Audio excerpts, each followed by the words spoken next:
Sublimez votre intérieur avec nos collections uniques et élégantes. Chez Ibi Home, nous transformons vos espaces en véritable havre de confort et de convivialité. Découvrez notre collection exceptionnelle de meubles pensés pour chaque moment de votre vie. Des tables à manger conviviales, idéales pour rassembler famille et amis, au salon haut de gamme, alliant élégance et confort, sans oublier nos chambres à coucher de qualité avec matelas offerts pour un repos parfait.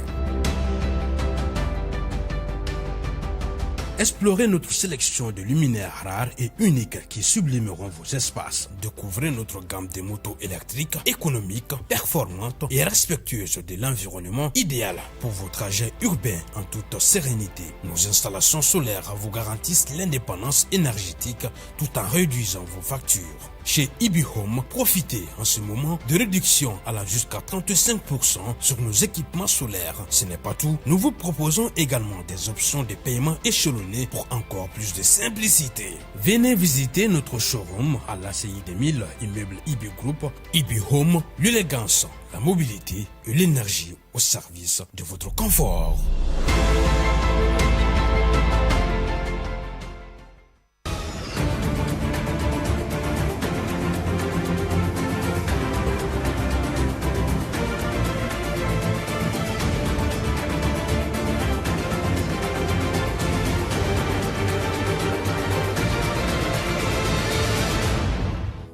Neuropaludisme ni o ye sumaya bana kura wɛrɛ ye ko ale kɛlen do ka dankari mawla ni kosɛbɛ ni waati na ka sababu kɛ ni bana in k'a bɛ se ka banabagatɔ hakili wuli yalima ka bɔnɛ a nin na ka se ka bana in faamuya ani wulikajɔ min bɛ senna ni waati na ka se ka a kɛlɛ anw ka ɲininikɛlaw olu bɛna caman ɲɛfɔ an ye o ko la. Afrobasket Senior Angola 2025 Mali ko ale ye jɔyɔrɔ filanan ta mun bɔra o ko la an bɛna caman ɲɛfɔ aw ye ni kunnafoniya ninnu senfɛ. An balimaw ni de an ka kunnafoni bakurunbaw ye ka kɛɲɛ ni bi dɛnɛ o ti kalo tile 25 san 2025 an bɛna mun walawala aw ye ni sisanda in na o kama an bɛ aw fo ka waleɲuman dɔn Advance TV sugandili la ka se ka aw kunnafoniya. Kunnafoni daminɛ na an bɛ aw ladɔnniya k'a fɔ Mali kɛnɛya minisiri n'a bɛ médecin colonel Asan Bajalo Ture ale ko fɔ ale sugandira ka kɛ première vice-présidence ye Farafina ale gun ka Organisation mondiale de la santé ka lajɛ 75nan kɛnɛ kan k'aw ladɔnniya k'a fɔ nin y'a siɲɛ fɔlɔ ye Mali a ka se ka ni jɔyɔrɔ sɔrɔ wa ko jɔyɔrɔ in sɔrɔla ka kɛɲɛ ni Mali yɛrɛ ka wulikajɔbaw ye mun kɛra sababu ye ka dankari kɛnɛya gɛlɛya caman na ni waati ninnu na Farafina gun ka kɛrɛnkɛrɛnyana ani Mali la. K'aw ladɔnniya k'a fɔ Mali kɛnɛya minisiri n'a bɛ colonel Asan Bajalo Ture ale ko fɔ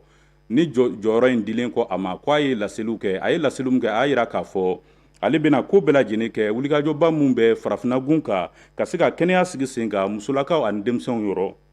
ka taa Farafina yɛrɛ gɛlɛyabaw ni o ye épidémie ye ko wulikajɔw na kɛ ka ɲɛsin olu bɛɛ lajɛlen ma a ma d'aw ma a y'a jira k'a fɔ min k'a dɔn k'a fɔ états généraux de la santé min sigira sen kan ni o ye kɛnɛya yɛrɛ hakilijagabɔ bɛɛ lajɛlen ye ko a ka baarabolow bɛna boli olu caman kan ka kɛɲɛ ni waati nataw ye an bɛ dugawu don kɛ ni jɔyɔrɔ min kalifala Mali la Ala k'a to colonel Asan Bajalo a ka a jɔyɔrɔ minɛ un fa. An bɛ taa ni kunnafoniyaw ye k'aw ladɔnniya k'a fɔ hali bi kɛnɛya bunakun kan neuropaludisme ale ye sumaya fasuguya kura ye min kɔni kɛlen do ka dankari maaw la kosɛbɛ nin waati na ka sababu kɛ ale de bɛ banabagatɔ hakili wasu fo k'a bila fɛn wɛrɛw la mun yɛrɛ bɛ maaw dabali ban kosɛbɛ o bɛɛ lajɛlen kɔfɛ a bɛ se ka dankari a ni la fɛnɛ a jirala k'a fɔ dunuya kɔnɔna na maa miliyɔn 263 ko olu ye maaw ye mun kɔni bana ye olu sɔrɔ ka kɛɲɛ ni san 2023 ye o bana ninnu senfɛ maa 597 olu fɛnɛ ni tora a ko la yaasa ka se ka faamuyali sɔrɔ ni yɛrɛ ye bana fasɔn jumɛn ye wa wulikajɔ jumɛn bɛ senna nin waati na ka se ka bana in kɛlɛ anw ka ɲininikɛlaw olu ye wulikajɔ kɛ n'o ye Asan Soye Mamadu Jalo o bɛ o ka sɔrɔtaw lakali an ye.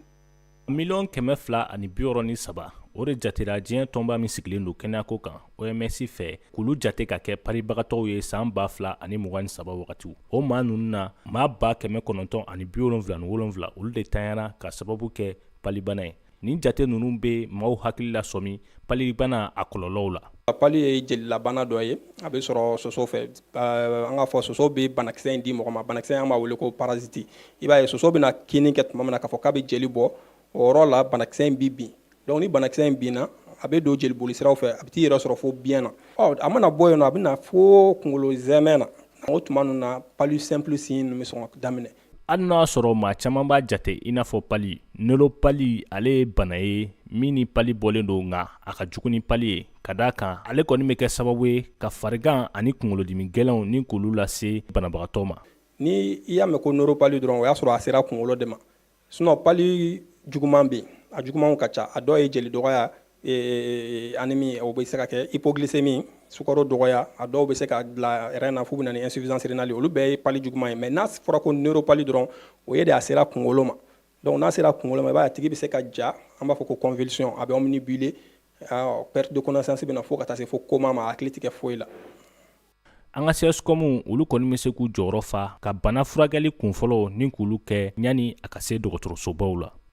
an bɛ fɛn dɔ kɛ an b'a fɔ ma ko dose de pré-transfert o ye mun de ye n'an ye neuropali dɔn dɔrɔn i b'a ye an bɛ sin ka o dose de pré-transfert in an b'o k'a la k'a bila ka taga sanfɛ a furakɛli yɛrɛ ma gɛlɛn sabula fura ninnu caman ye fu ye an ka fɔ ten tɔ dɛ tiɲɛna fura ninnu caman ye fu ye mais a ban ka teli de mais ni traitement compliqué ka se niveau dɔ fɛnɛ la n'a nana ni trouble de comportement sera ka to ka ye patient la a kan ka ɲɛsin fɛnɛ psychologue fɛnɛ ma ok pour que olu fɛnɛ bɛ se ka dɛmɛ ka n'a hakiliw fara ɲɔgɔn kan cogo sugu dɔ la ka ko yetaw yɛlɛma dɔgɔtɔrɔw ka fɔ la fɛn bɛ tali kɛ palibana la fo ka taa se neuropali ma fɛɛrɛ nɔgɔmaniw bɛ yen nɔ ka se ka maa kisi ka bɔ ni bana kofɔlen ninnu ma o dɔw ye ka jɛya sabati sangesulenw ani fo ka taa se an ka bolociw ni k'olu matarafa walasa an ka denmisɛnninw ani an ka muso kɔnɔmaw olu bɛ se ka kisi ka bɔ palibana kɔlɔlɔw ma kunnafoni nasira wɛrɛ la an bɛ aw ladɔnniya k'a fɔ sɔkɔrɔji site maɲanbugukaw fɛ yen ale ye yɔrɔ ye npogotigi caman bɛ ɲɔgɔn sɔrɔ yɔrɔ min na kalan dɔ kɛnɛ kan kalan bɛ tali kɛ jabida ale kalan na k'aw ladɔnniya k'a fɔ nin wulikajɔ ninnu olu kɔnɔna na ni musomasina ninnu olu kɔni kɛlen don ka cɛsiri boloda kosɛbɛ jabida hukumu kɔnɔna na ka sababu kɛ ko mali la ale ye laadala fɛnba ye anw fɛ yan nɔ wa k'a bɛ kɛ sababu ye ka musolakaw u se u yɛrɛ kɔrɔ ka faamuyali caman sɔrɔ an ka ɲininikɛlaw olu taara u ɲɛmada a kɔfɛ u ye mun sɔrɔ an ka jigin an ɲɛmada o fɛ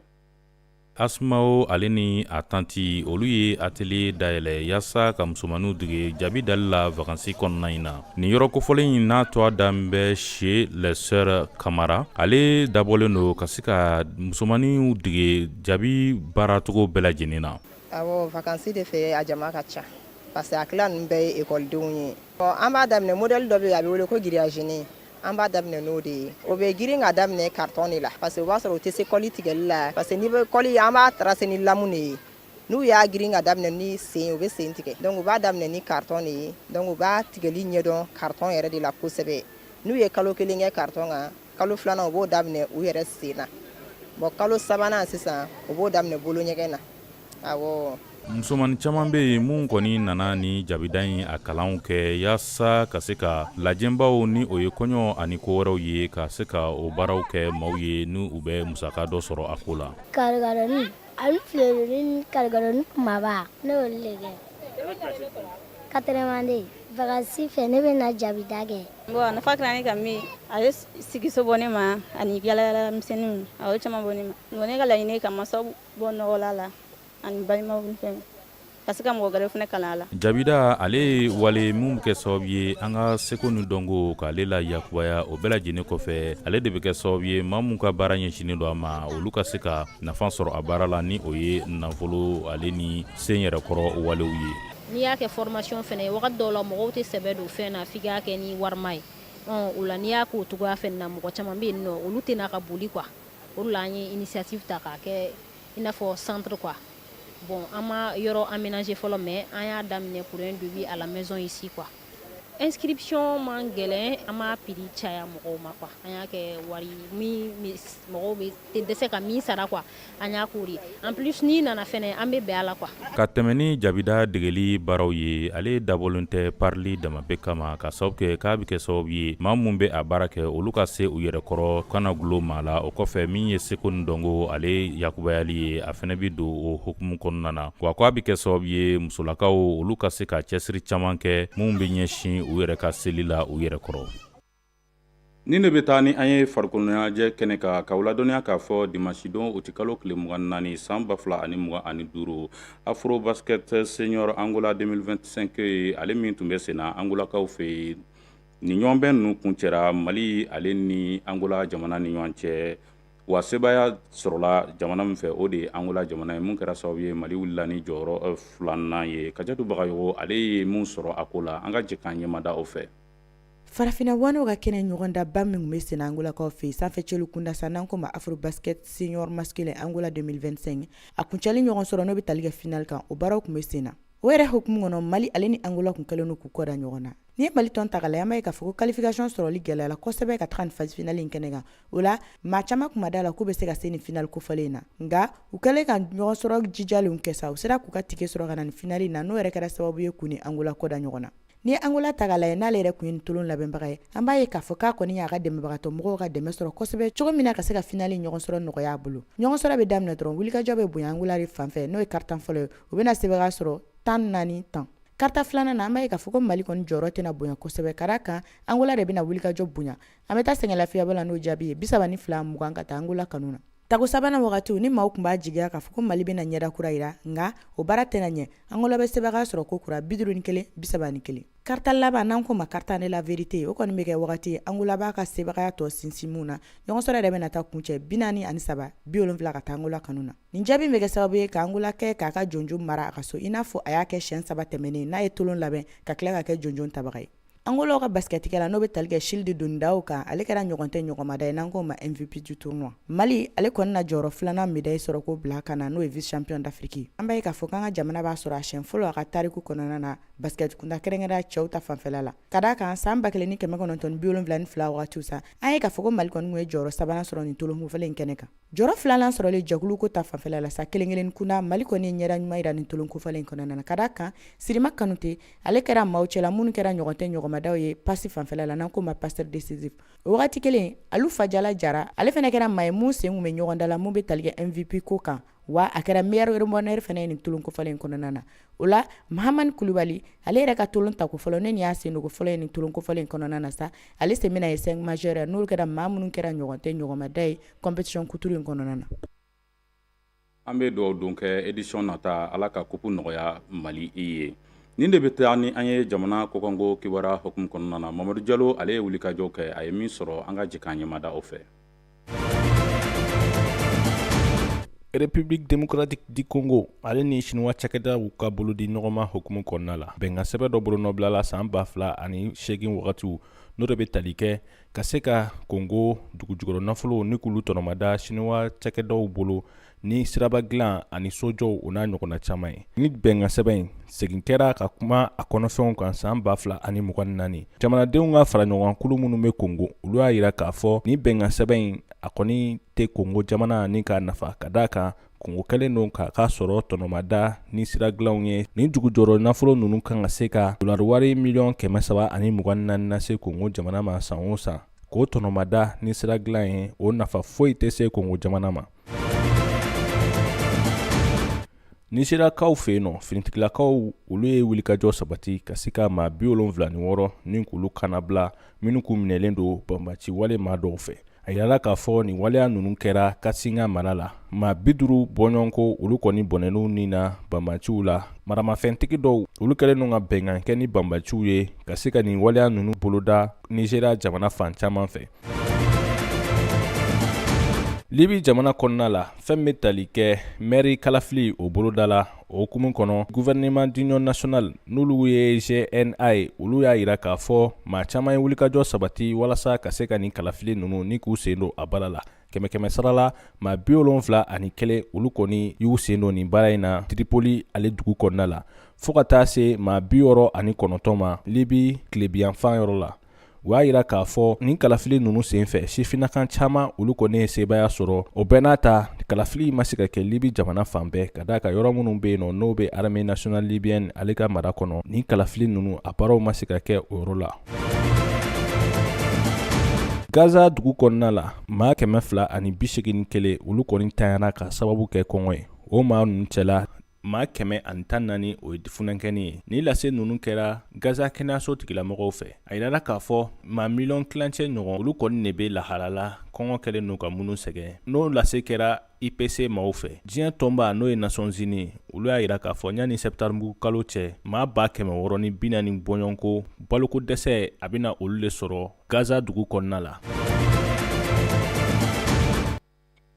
I n'a fɔ aw y'a faamuya cogo min na nin de bɛ dansigi an ka bi kunnafoniyaw la an bi aw fo ka waleɲuman dɔn a lajɛliko ɲuman na ka ɲinaw fɛ aw ka to aw nɔna ka sababu kɛ nɛgɛ kanɲɛ 19 tɛmɛlen ni saga 35 ye ani Asan So bɛna ɲɔgɔn sɔrɔ nazarakan kɛnɛ kan an bi aw fo ka waleɲuman dɔn ka dugawu kɛ ko Ala ka Mali lataa ɲɛ.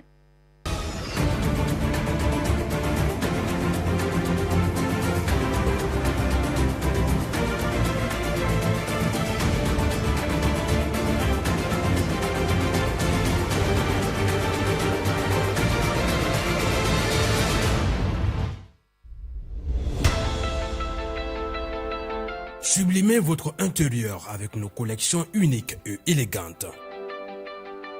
Chez Ibi Home, nous transformons vos espaces en véritables havres de confort et de convivialité. Découvrez notre collection exceptionnelle de meubles pensés pour chaque moment de votre vie. Des tables à manger conviviales, idéales pour rassembler famille et amis, au salon haut de gamme alliant élégance et confort, sans oublier nos chambres à coucher de qualité avec matelas offerts pour un repos parfait.